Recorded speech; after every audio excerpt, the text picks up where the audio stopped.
grâce vient vous délivrer du péché. Si les gens t'ont abandonné, si les gens ne veulent plus de toi, ne regarde pas à ce que disent les hommes. Ne regarde pas. Nous sommes tous bons à cause des seuls biens que Jésus a fait. Ne vous lamentez pas, mais parlez. Jésus est tout ce dont vous avez besoin. Grâce et paix, que le Seigneur vous bénisse abondamment. Ici votre frère, le pasteur Géry Vambi. Nous avions reçu une question qui est tellement importante à répondre. Il nous faut vraiment répondre à cette question et c'est sur cette question que nous sommes au point de partager aujourd'hui. La question est tirée dans le livre d'Hébreux, chapitre 12, le verset 14. Ce verset dit ceci, ou cette question: recherchez la paix avec tous et la sanctification sans laquelle personne ne verra le Seigneur. La question est celle-ci. Pasteur, que dit la grâce de Dieu de ces passages d'Hébreux, chapitre 12, le verset 14? Que dit la grâce ou que dit l'évangile de la grâce concernant la sanctification? Et c'est sur ce sujet qu'aujourd'hui, nous allons essayer de recevoir de la part du Seigneur ou de la part de l'Esprit de Dieu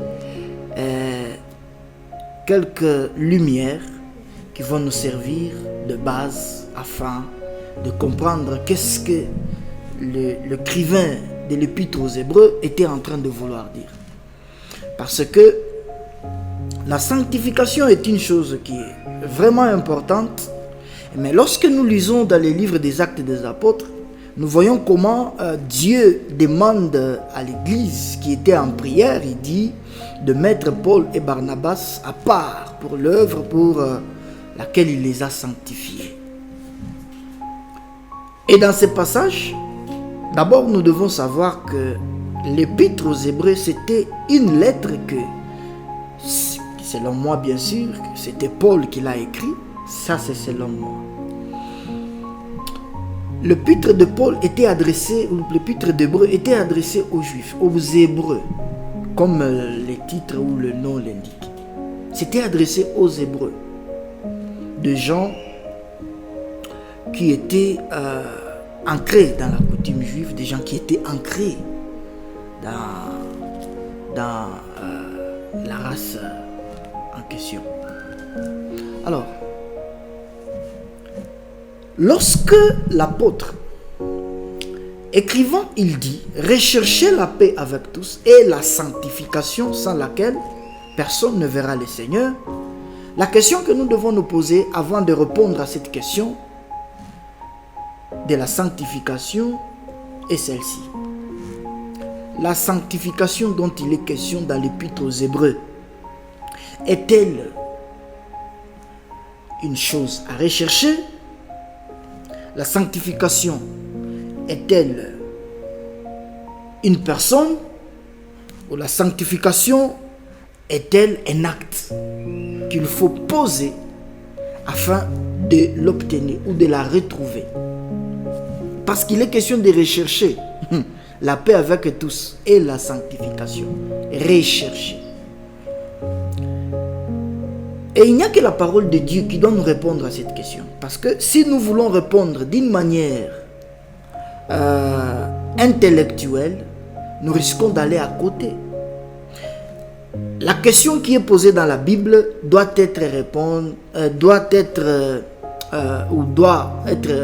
résolue que par la Bible. Lorsque la Bible demande une chose, il faut retrouver cette chose dont la Bible demande par la Bible. Je suis dans le livre de 1 Corinthiens, le chapitre 1. C'est là que trouve la réponse à cette question.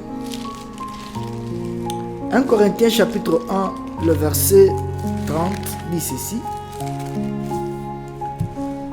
Or, c'est par lui que vous êtes en Jésus-Christ, lequel de par Dieu a été fait pour nous sagesse, justice et sanctification et rédemption, afin Comme il est écrit, que celui qui se glorifie dans le Seigneur.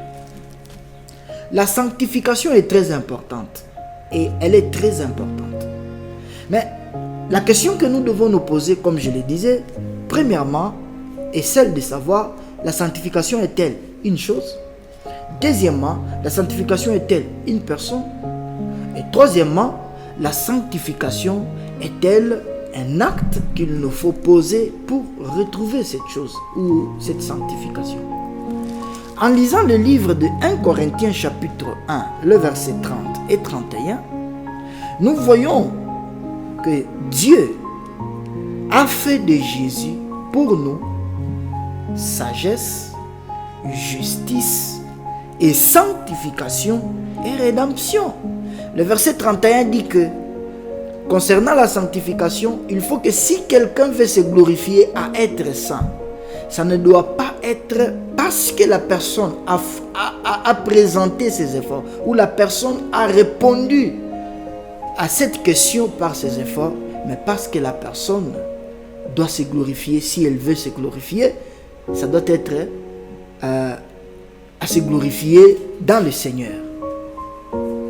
C'est-à-dire, si je veux me glorifier d'être saint devant Dieu, ça ne doit pas être parce que je suis correct par moi-même, parce que je suis droit, parce que je fournis trop d'efforts. Mais la sanctification, nous devons nous glorifier. La justification, la rédemption, la sagesse, nous devons nous glorifier de toutes ces choses dans le Seigneur. Et donc, comme nous étions en train de le dire, la Bible dit de rechercher la paix avec tous et la sanctification sans laquelle nul ne verra le Seigneur. Et nous avions vu que la sanctification n'est pas un acte que nous devons poser pour l'avoir. La sanctification n'est pas une chose que nous devons chercher pour l'avoir. Mais la sanctification est une personne que nous devons chercher à avoir afin d'être saints.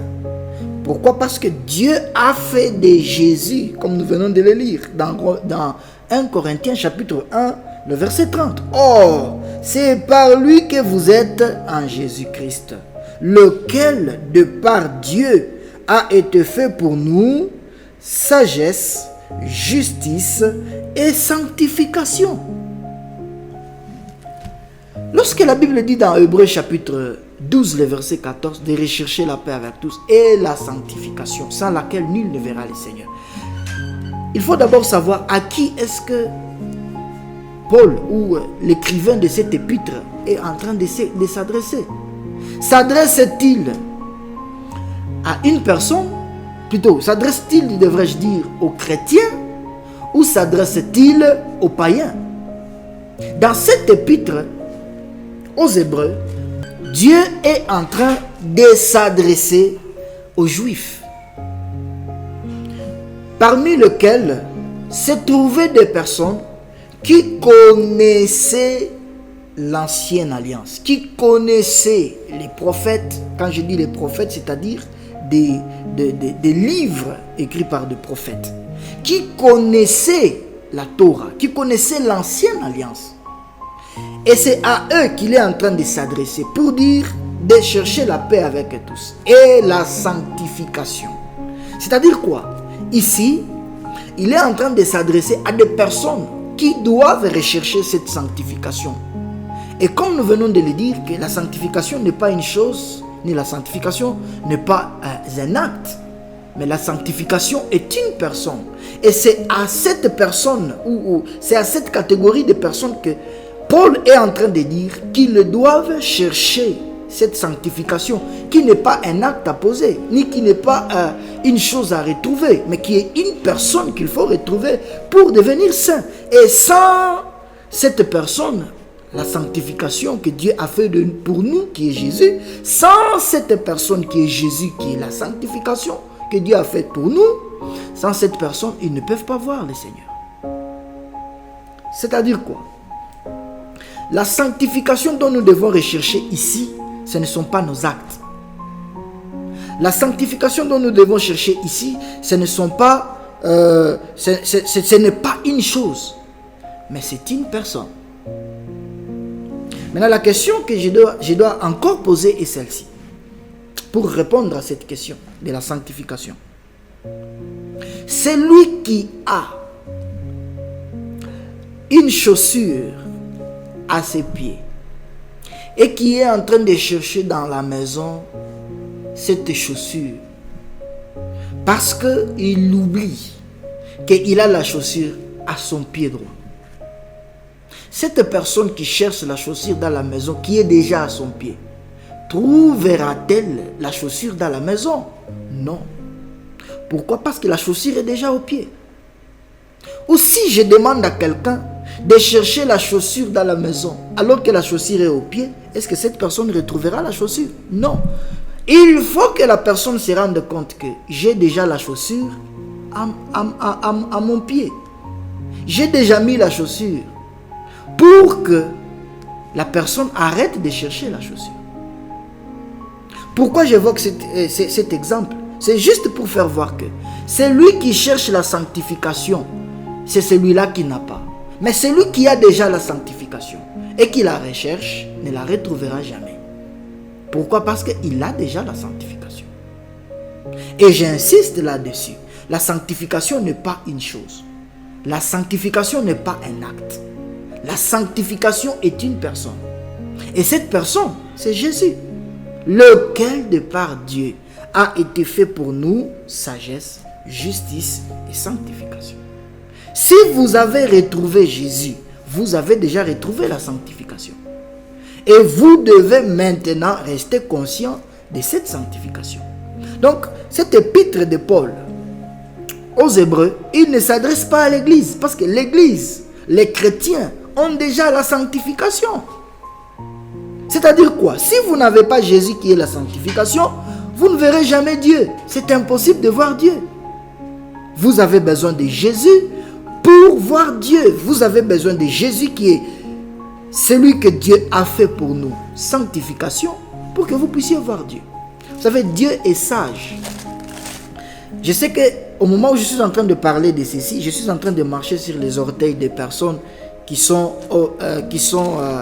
conservatrices, qui pensent que nous sommes saints à force de fournir des efforts pour devenir saint. Non, aucun homme n'est saint parce qu'on fournit d'efforts. C'est dangereux. Peut-être nous ne comprenons pas cela, mais c'est dangereux d'être saint par nos efforts. Pourquoi? Parce que les jours où nous ne sommes pas capables de fournir ces efforts, nous sommes indignes, nous ne sommes plus saints. Et s'il arrivait que Dieu ou la mort te trouve au moment où tu n'as pas la force, tu n'as pas la capacité ou tu n'as pas la force de fournir d'efforts pour devenir ou pour marcher dans la sanctification. Le jour où la mort te trouve dans ces cas, dans ces sens, tu vas où? Tu n'es plus candidat au ciel. Ou tout comme le jour où le Seigneur revient et qu'il te trouve où ça te trouve au moment où tu n'as pas eu la force, la capacité de fournir d'efforts pour devenir ou pour marcher dans la sanctification. Tu vas où? Tu vas en enfer.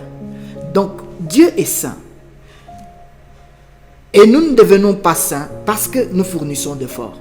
Nous devenons saints en accueillant ou en partageant sa nature, en recevant sa nature. Un chien ne peut pas devenir chat parce qu'il a mangé nourriture de chat. Un poisson ne peut pas devenir lion parce qu'il a goûté à la nourriture des lions. Pour qu'il y ait changement de nature, il faut qu'il y ait naissance de cette nature. Il faut qu'il y ait naissance de cette dernière pour que nous puissions hériter d'une nature.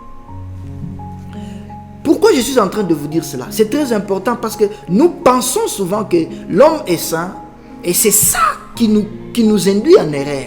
Nous sommes en train de nous établir sur des choses qui sont dangereuses et nous nous consolons même de penser que nous sommes en train de présenter des efforts à Dieu pour lui montrer que nous fournissons quand même d'efforts et nous l'aimons. Dieu n'a pas besoin que nous puissions lui montrer que nous l'aimons en marchant dans la sanctification sur base de nos efforts.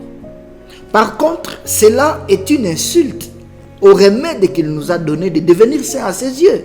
Parce que ces remèdes, c'est notre foi et notre confiance, notre appartenance à la nature de Dieu par Jésus-Christ. Comme je le disais, un chien ne peut pas devenir chat parce qu'il a mangé la nourriture des chats. Pour qu'un chien devienne chat, il doit naître d'un chat. Il doit renaître d'un chat. Et nous ne sommes pas saints parce que nous sommes allés manger ou nous avons goûté à Dieu. Non, non. Nous sommes saints parce que nous sommes nés de Dieu. La Bible dit, ceux qui sont nés de Dieu triomphent du monde. C'est-à-dire, nous ne sommes pas nés. Plutôt, nous ne sommes pas devenus saints parce que nous avons posé des actes ou parce que nous avons trouvé par nos efforts la sanctification. Non, non. Nous sommes saints parce que nous sommes nés de Dieu. Nous avons hérité la nature de Dieu. Nous avons hérité la nature de Dieu. Nous sommes sanctifiés parce que Dieu a fait de Jésus notre sanctification. Et je voulais chuter en disant ceci. Dieu est tellement sage. Il savait que si nous devenons saints par nos efforts, le jour où nous ne sommes pas capables de fournir ces efforts, nous tombons dans l'indignité. Alors, il a voulu sécuriser éternellement notre sanctification en le plaçant ou en faisant de cela Jésus. Ou en faisant de cela pour nous Jésus-Christ. Pour que, même quand il va nous arriver que nous ne sommes pas dans cette position, dans cette capacité, que Jésus-Christ continuellement soit cette sanctification pour nous. Je voulais vous dire ceci. Vous n'êtes pas saints parce que vous avez fourni d'efforts. Nous devenons saints parce que nous avons retrouvé Jésus. C'est lui qui a trouvé Jésus, c'est celui-là qui est saint. C'est lui qui a reçu Jésus, c'est celui-là qui est saint. C'est celui-là qui est sanctifié. Cela est très important, j'insiste encore. Celui qui doit retrouver la sanctification, c'est celui-là qui n'a pas Jésus. C'est celui-là qui n'a pas encore donné sa vie à Jésus. Mais toi qui as déjà donné ta vie à Jésus, tu es saint et tu es sanctifié. Et Dieu aimerait que tu armes cela dans ta conscience. Parce que c'est en cela que ta sanctification est complète. Tous les jours de ta vie, c'est Jésus qui est ta sanctification. Même quand il t'arrivait que tu es tombé au plus bas de l'échelle, rappelle-toi que tu n'es pas saint parce que tu n'as pas péché. Tu es saint parce que Jésus est ta sanctification. La sanctification que Jésus est pour toi est sécurisée parce que Jésus est saint éternellement. Et c'est comme ça que toi aussi tu es saint éternellement parce que c'est Jésus qui est saint ou qui est ta sainteté, ta sanctification. Maintenant, je chute en disant ceci. Ça ne veut pas dire que parce que Jésus est notre sanctification, nous devons aller vivoter. Non. Il y a des enfants. Je donne un exemple que j'aime beaucoup donner. Lorsqu'une fille de 3 ans sort dehors nue, est-ce que c'est un problème? Ça ne pose pas problème. La fille elle-même, elle ne se rend même pas compte qu'elle est en train d'exposer sa nudité. Ça ne fait rien. Les hommes peuvent passer à gauche, à droite, ils voient et ça ne fait rien. Mais la même fille, quand elle atteint 18 ans, elle sort dehors nue, ça devient un problème. Pourquoi? Parce que la même fille a maintenant un grand développement sur son corps. Des choses qui ne doivent pas être exposées, mais qui doivent être cachées. Vous allez voir des mamans sortir à gauche, à droite, prendre des pains, commencer à couvrir cette même fille qui est sortie à l'âge de 3 ans dehors nue. Ça n'a pas posé de problème. On n'a pas vu des mamans aller avec des pains couvrir la fille. Mais quand c'est à 18 ans, les mamans vont courir pour dire non, non, non, non, on ne peut pas laisser exposer ça. Pourquoi? Parce que la fille a déjà atteint 18 ans. Et la même fille, elle ne peut pas s'hasarder de sortir dehors nue à 18 ans. Pourquoi? Parce qu'elle a la conscience qu'elle doit protéger. C'est ce qui fait sa dignité. Mais la même fille est sortie à 3 ans. Ça n'a pas posé problème. Comment se fait-il qu'à 18 ans, elle ne peut pas accepter de sortir nue? Ce qui a changé, c'est quoi? C'est la même fille. Mais ce qui a changé, c'est l'âge. C'est comme ça aussi. Il y a des enfants de Dieu qui peuvent sortir. C'est ce qui justifie qu'il y a des enfants de Dieu à l'église qui peuvent vivre dans le péché. Mais laissez cet enfant, donnez la nourriture à cet enfant. Plus cette personne va manger l'évangile de Jésus-Christ, la conscience va reprendre place ou la connaissance va prendre place. Cette même personne qui allait vivoter dans le péché, parce qu'elle a compris, goûter l'amour de Dieu, cette personne ne sortira plus pour aller vivre dans le péché. Pourquoi? Parce que ce qui va lui donner la force de ne plus vivre dans ce même péché, c'est parce qu'elle a compris que Dieu m'a aimé, je ne peux pas les trahir, je ne peux pas les décevoir. d'aller vivre dans le péché. C'est comme ça qu'un homme peut dire non au péché ou vivre dans la sanctification, vivre dans la droiture, pas parce qu'elle a peur d'aller en enfer, mais parce qu'elle a peur, elle a mal de décevoir l'amour que Dieu l'a manifesté. Je conclus en disant ceci. La sanctification n'est pas une chose. La sanctification n'est pas un acte. La sanctification est une personne. Celui qui a trouvé Jésus a trouvé la sanctification. Celui qui a Jésus est sanctifié. Celui qui a trouvé Jésus est sanctifié. Donc, si vous avez Jésus, vous êtes sanctifié. Et votre sanctification est protégée pour toujours. Ça ne sera plus jamais corrompu. Ça ne sera plus jamais stoppé. Et d'ailleurs, pour votre information, sachez une chose. Quand Dieu vous regarde, il ne vous voit plus vous. Parce que si Dieu vous voyait vous, il verrait toujours le péché. Mais quand Dieu vous regarde, il voit Jésus. Voilà pourquoi vous êtes chrétien. Voilà pourquoi la Bible dit, il est la tête et l'église est son corps. La même vie qui circule dans la tête, c'est la même vie qui circule dans le corps. Le même sang qui circule dans la tête, c'est le même sang qui circule dans le corps. Le même eau qui circule dans la tête, dans le cerveau, c'est le même eau qui circule également dans le corps. Parce que Jésus qui est la tête est saint, vous qui êtes, nous qui sommes son corps, nous sommes aussi saints. Parce que nous partageons la même nature que Jésus. Aux yeux de Dieu, nous sommes également saints. Je suis béni et je crois que vous êtes aussi bénis par ce message. Partagez-les avec plusieurs et sauvez des vies. Marchez tête haute parce que maintenant ce n'est plus vous, c'est Jésus qui vit en vous. Maintenant ce n'est plus vous, c'est Christ qui est votre justice et c'est Christ qui est votre sanctification. Que Dieu vous bénisse.